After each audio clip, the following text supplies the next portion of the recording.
This episode of And So She Left is brought to you by the Diversity Agency, a speakers bureau and consulting firm based in the Greater Toronto Area. They provide their clients with coaching, speaking, training, and consulting services.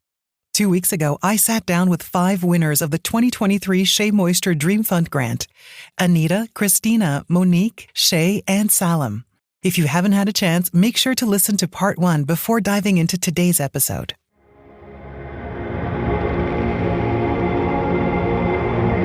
The Dream Fund offers financial support to Black female business owners, awarding a $10,000 grant to 5 Black-owned, women-led businesses across beauty and professional services in Canada. I got to know the 5 winners a few weeks back. We chatted about funding, fulfillment, and finding support as Black women entrepreneurs. Today, we open things up to a roundtable discussion.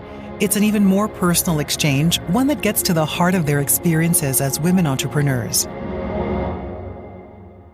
I'm Catherine Vasilopoulos, and this is And So She Left, the podcast about incredible women founders and the wisdom they uncovered beyond the corporate world.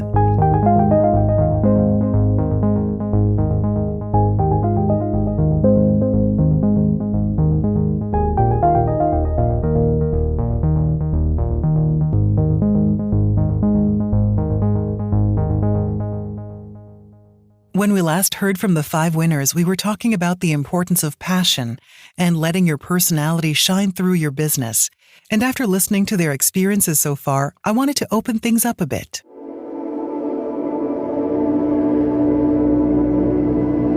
So for this second part of our talk, I asked the winners to take part in a free-form roundtable discussion, laying out some starting points. I mentioned some topics to get the ball rolling, like childhood experiences and the importance of community. It didn't take long for the winners to run with them. My ultimate dream is I would like to have a consulting firm and be a funding body. Sprung off my name, Anita Grant from Anita Grant.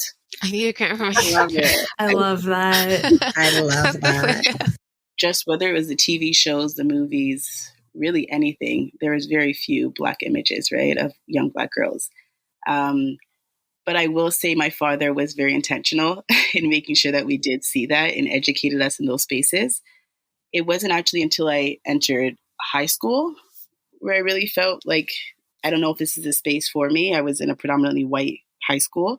And that's, I think, when I really questioned myself in that relationship with my hair. Like I went right away, first day of high school, I was wearing a full head weave, right? I had straight hair. And it was back to back. My sister's a hairstylist. We just did weaves, wigs, weaves. I know in retrospective, like it did impact who I was as a person and my self-esteem. I just felt like I wasn't authentically being Anita Grant. It did impact in different spaces in my professional career. I just didn't feel like I was truly being myself. And I really had to like battle with myself when I came home. When it was just me and myself in that room, it was just like, who am I, right? Am I altering who I am to satisfy these individuals or to be accepted and be validated? And is this sustainable, right? Is this something that I'm proud of? So I think exploring and creating Hello Hair is not really just for me, it's for the generations to come. My plan is for the next generation. They're not waiting until their adulthood to really explore or to have a relationship with their hair. They don't need to go to YouTube. It's just something that's passed on and it just comes natural, just like the hair that grows under their head. I'm making some education for some parents and children, and I would love to share some of your guys' products in that content. So I'm going to reach out to each of you and see how I can get some content and products featured into that content delivery as well. Sounds dope. That sounds Love amazing.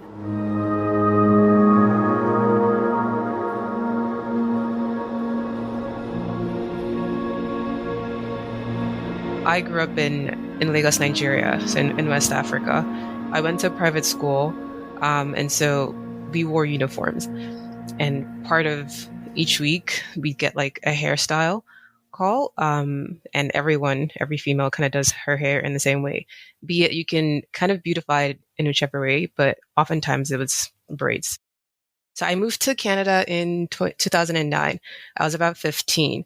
And so for me, I think the biggest shift when it came to my hair was that, well, back home, I could go to a hair salon that was like right within my neighborhood. Here, I became like a DIY braider, not just for myself, but for my mom.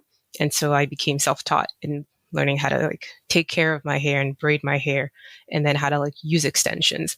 Maybe because I was a kid, it was mainly just for vacations or during Christmas periods because it's a celebratory time. So you get to like level up your hairstyles. It was like a special and thing. extensions. Yeah.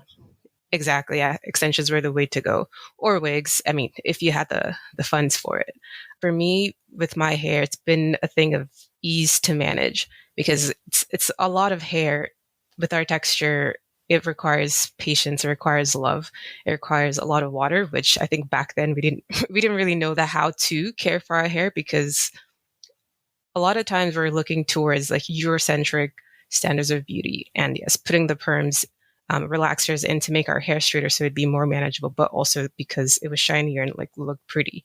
And then coming here, realizing that there are actually harmful chemicals that we're putting and having absorbed into our bodies through our hair and through our scalp.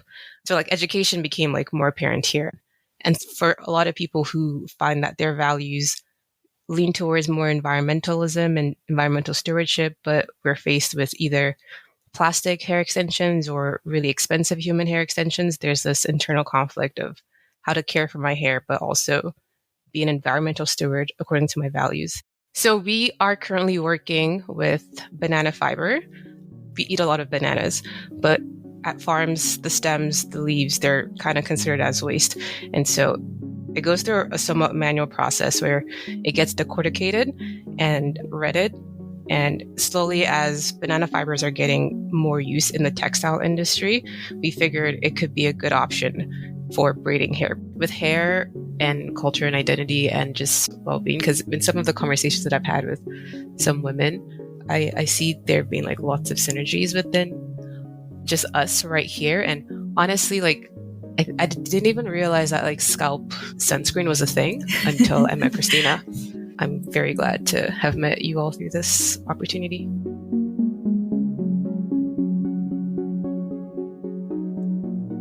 I find it interesting. You're like, you had to come home and ask yourself, you know, who am I really and how am I presenting myself to the world?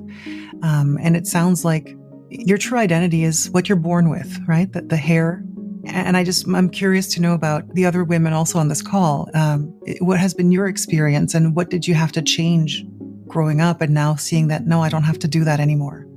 I actually had the opposite experience. So I'm originally from Eritrea, East Africa. Besides when we went to actual school, church, basketball tournaments was all Eritreans for the most part. So everything outside of like the school, I was always around East Africans. So I never had the issue of my curly hair being ugly. And I actually didn't understand what the average Black woman would go through in the Western society of her straight hair being the better hair until I moved to Windsor. And in Windsor, the beauty of our Black community here is we have Black Africans, Black Caribbeans, and then Black African Canadians. And so when dealing with Black African Canadians, the trauma from slavery and racism and stuff, and their hair being, you know, ugly if it's puffy or curly and having to go through all the perms and stuff. I was just like, oh my gosh, I need to help these women and men too, but these women understand that their curly hair is beautiful. I've had people tell me when I left my hair out curly, like, oh, go back to Africa or whatever. Or when I was in high school and we would have like crazy hair days, I would always win. But because I just had the biggest, puffiest curls on my head. And so then I was just like, oh yeah, I got an award or I got free pizza or whatever my award was for winning that. Whereas now, I make it an effort to speak to the school boards and stuff of removing crazy hair days from school, because oftentimes our natural hair is seen as crazy. So I'm like, there's so much other things that you can do with Spirit Week. That crazy hair day or anything that has to do with hair needs to be removed, because what we consider naturally beautiful hair is what you are considering crazy hair, and it shouldn't be going together. So I kind of just use it more of an educational form as opposed to thinking there's a negative intention to having crazy hair day. And how did it make you feel when you were the winner of this particular contest? Did it affect you in any way? Well, no, yeah, then it made me feel good just because I wasn't putting the two together, but because I wasn't exposed to what Black women had gone through with straight hair being better. Like when I would straighten my hair, it would just be to give my curls a break or just to have a new, different style. But as I've gotten older and was able to speak with a lot of Caribbean women, or when I moved to Windsor, Black Canadian women, and they're like, I've never seen my curly hair since I was 2 years old. And now I'm like 40 or 45. And I'm like, what? And they would, their thing would be like, well, yeah, my hair wasn't manageable. Perming it was just the easy route. And I've never seen it like that. Once I've learned that about it or was exposed to women like that, if I can go back to my high school self, I would have been like, no, thanks. I don't want this trophy because my hair's not crazy. This is just natural. Mm-hmm. Absolutely. Yeah, no, in the same effort as Anita, I feel the same way with Shea and Kristina. Like, I got space in my shelf for you both, so I'm waiting patiently, but I need them over here. In the whole time we've been in here, I wanted to say to Monique, I think we need to have a Gyallivant Shea Moisture Winners Edition. Just throwing it out there. Yes, I like it. I really think we should. I really think we need it. And we can invite some of the other females that played an active role in this. I don't know if Ethan's allowed, if it's a no boys thing, but sorry, Ethan, we still love you. He's an ally. Right. But I definitely think we should have one of those.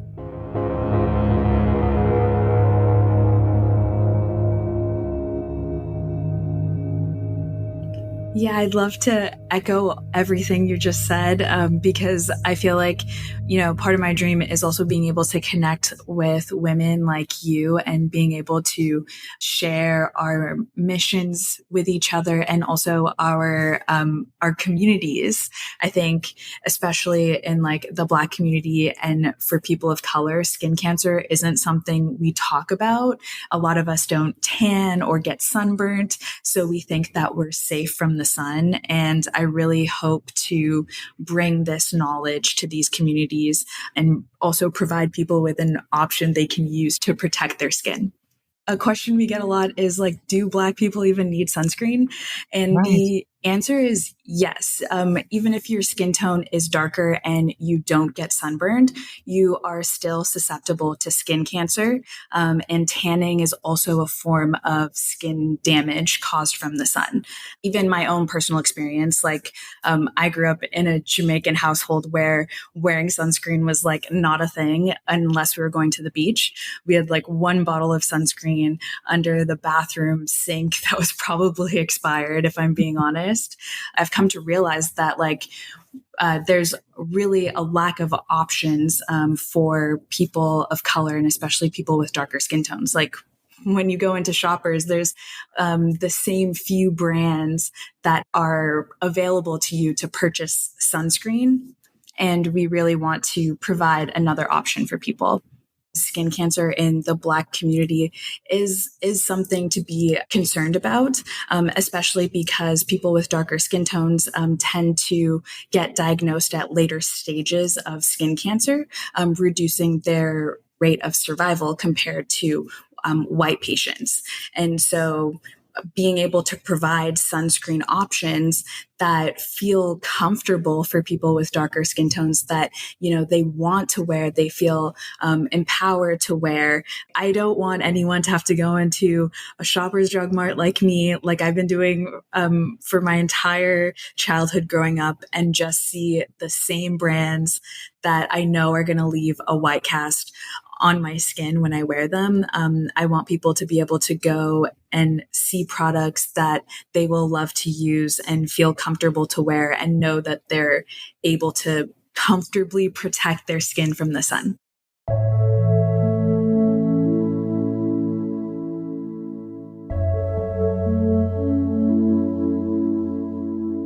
When I started Gyallivant, what I was hoping for was for Black women and women of color to be able to care for themselves in ways that felt familiar to them. So growing up, we used to dance. Growing up, We would cook in the kitchen with our families. We would have story time. Like, there's so many things that we have been doing, but they haven't been called wellness. And I think it's really important for us to rewrite this narrative of what wellness looks like, and to celebrate the ways in which Black women of color have been creating wellness for themselves for centuries. So the impact for me is to have women come out, have fun, center play. I think a lot of times when we are talking about trauma or wellness or self-care, it's presented in a similar way. And my hope is that through Gyallivant, it can be fun and we can know that we can heal and have fun at the same time. Black women of color, we experience different health concerns at disproportionate rates, like fibroids and like heart disease. And by moving, by going on hikes, by going camping with your friends and enjoying community, by going ice skating for the first time, and by seeking therapy, all of these things are ways in which we can impact our health in positive ways. And I think it's also important for women to know that healing doesn't have to happen as an individual on your own inside of a therapy office. It can also happen in a dance class, in a community, with people of different generations. So a lot of people, of course, because of the pandemic, we were in lockdown for quite some time. They felt isolated. But Black women also were sharing that they didn't feel seen in the wellness spaces that did exist. So there were a lot of like online yoga classes that you could take and a lot of online fitness courses that you can partake in, but we weren't really seeing ourselves represented. So for me, I knew that representation and having Gyallivant be a place where we could celebrate culture, even though we were in this time of mourning, would be so important. I just see Gyallivant being a space, being a hub where multiple wellness offerings can be happening at once. I want it to feel like a sorority. I want for the East End girls to be able to get together versus the West End girls. I want to move out and do something in Halifax. Like, I just want to kind of take over different spaces. And then to just be cheesy and add another S, I will say seniors. We started Gyallivant where we target, like, I would say 20 to 45. And then we have our Gyallivant Junior. But like, I know my grandma wants a card game or something happening soon. So I could organize that and create space for seniors to be able to come out of isolation and just commune with one another. Like, that would just be like mission accomplished. To round out our conversation, I wanted the winners to impart their most impactful pieces of advice for women entrepreneurs. Here's what they had to say. I think for me, it would be, it's not over till it's over, like fight the fight, and just dealing with some of the product owners that come to my shop and they look at me like, how are you doing it? And I'm like, girl, I cry in my office almost every day when I first opened. Don't think because I have like a brick and mortar, I'm doing anything better than you are, kind of thing. So if you believe in your product, you have to like push it like it's the best thing ever and it will sell itself. Yeah, just echoing that as well is give yourself some grace, be vulnerable, and don't be afraid to ask for help. To have a strong network and a strong team and mentorship, people that's been through it and hearing from their experiences. Sometimes you just gotta reach out, put yourself out there and just gather information and put yourself in those rooms and be okay to let people know I don't know it all, but I'm determined and I'm passionate about what I'm doing. So if you're willing to help, take the help and don't take no for an answer. If one door closes, knock on the next. Somebody will open. That's very true. I would add in, don't think that what you are right now is all that you could ever be. We've talked a lot about identity and who we are or who we think we are, but then something might just come along the way and might excite you. But if you think that, well, this doesn't align with who I thought I was or want to be, just be open and ride the ride, in a sense. I just wanted to add that entrepreneurship can look different for everyone. Like, it doesn't have to look like how it looks in the movies. You can, be a student, have a 9-to-5 job, whatever your situation may be, and still start your business. You don't have to, quit everything just to start your business. You can do both until you have to make that decision. Our businesses, they don't grow into something, big and crazy overnight. It takes time. So it's really important to think about the long-term goal and the long-term plan, and trying to make that as sustainable for you as possible. I would just add, I think as Black women, we've gone through a lot in life, and we haven't been able to always dream. Like, we've been in a space of survival. For many of us, we've had to just get things done. So I would just invite anyone who's thinking of entrepreneurship to just allow yourself to just dream. Like, what would it look like for you? Perhaps you've never thought of that yet. Or maybe there is an idea that you have, but you think it's too small. I would just say no, nothing is too small. If it's an idea that has kept coming to your mind over and over and over again, I would say bet on yourself, and I would say bet on your community, and I would say go for it, because you never know if that thing is going to be the thing that other people need as well. So a lot of times we think we're doing business just for ourselves, but really you don't know whose life you're going to change by going after that thing that you were daydreaming about. I'm looking forward to their reunion. We might have this reunion hosted by Gyallivant. So. We're outside. We're outside. Yeah, and I want to say thank you to Shea Moisture and the Diversity Agency for making this happen and spreading some more impact for us Black female founders. So grateful. Absolutely. Thank you to all 5 of our guests, the winners of the 2023 Dream Fund. A big thank you as well to our sponsor, the Diversity Agency, who has partnered with Shea Moisture's Dream Fund and Cansulta to provide Black female-owned businesses with the tools, workshops, financial aid, and visibility they need to thrive. I also have some very exciting news. And So She Left took home a 2023 Gold Signal Award, along with the Listener's Choice Award in our category. On behalf of the rest of the team, thank you so much to everyone who voted. You, the listeners, made this possible, and your support means the world to us. We also owe a big thank you to Michelle Rado, whose episode was submitted as the winning entry. We've linked her episode in the notes below. And So She Left is made by Cansulta and Ethan Lee. We'll be back next Wednesday with a new episode. Our music is by Chris Zabriskie, edited for your enjoyment. You can find a list of all the songs you heard here in the episode notes. I'm Catherine Vasilopoulos, and thanks for listening.